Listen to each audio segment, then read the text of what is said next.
Palatsaka antsitrapo Amerikanina vaovao miisa 2 no hiasa eto Madagasikara mandritra ny rotaona anohana ny asa eny anivon'ny toeram-pitsaboana anatsarana ny fahasalaman'ny reny sy ny zaza ny fahazoana rano fisotro madio sy ny fidiovana ary ny fanatsarana ny fahasalamana ara-pahananan'ny tanora ireto palatsaka antsitrapo Amerikanina vaovao tonga eto Madagasikara ireto no tanterahana omaly moa ny fianianany ireto palatsaka antsitrapo ireto tamin'ny fomba ofisialy no nanaovana izay hetsika izay taoriny ny fanatanterahana izy ireo ny fiofanana nomenina Ravao Arvony sy Nambina Ravelo Arson ihany koa no mbola hitatitra ny antsipiriany vaovao.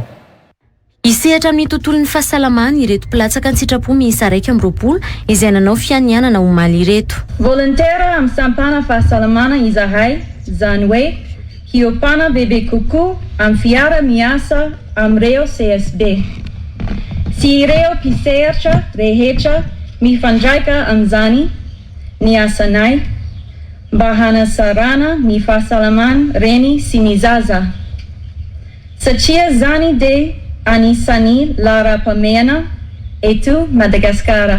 Tao anatin'ny fotoana nanaovana fiofanana saika ny fahalaviran'ny toeram-pitsaboana amin'ny trano fonenan'ny mponina no olana tsikatra raha ny nambaran'izy ireo. Olana fahasalamana eto Madagasikara.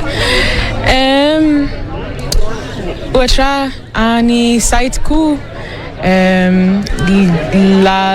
any fokontany ny lalana tsy tsara sy angamba na CSB lavatra be ny olona trano tsy mora handeha tongatra an CSB rehefa marary. Ulana betsaka eto Madagasikara. Tia fantatra bebe kokoa ny firenena malagasy tia hanampy olona ireo no misafidian'ireo palatsaka antsitrapoan'ny Madagasikara.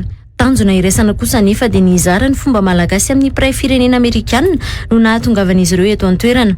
Tamin'ny volana febroary no tonga teto Madagasikara ireto tanora ireto ary nanaraka fiofanana nandritra ny 3 volana nianatra teny malagasy fomba malagasy. Nanamafy moa ity palatsaka antsitrapo ity fa isy malagasy ahazo tombotsoa amin'ny asa ataon'izy ireo. Mety tsy ho entinay mandritry ny taona hiasanay eto nefa ny vokatriny asa hatunay fa ny azonay antoka-dia hisy malagasy. Hahazo tombotsoa vokatra zany asanay zany ani hoani ary zany no tena reharehanay. Ny taona 1960 no niforona ny episkopa izay mifantoka amin'ny fampiroboroboana ny fandriampahalemana maneran-tany. Nanomboka ny taona 1970 no nisy ny palatsaka antsitrapo Amerikanina avy ao amin'ny Corps de la Paix ny asa teto Madagasikara izay efa nahatratra 1970 no tonga teto an-toerana. Ny ato no ny Covid-19 kosa nefa ny taona 2020.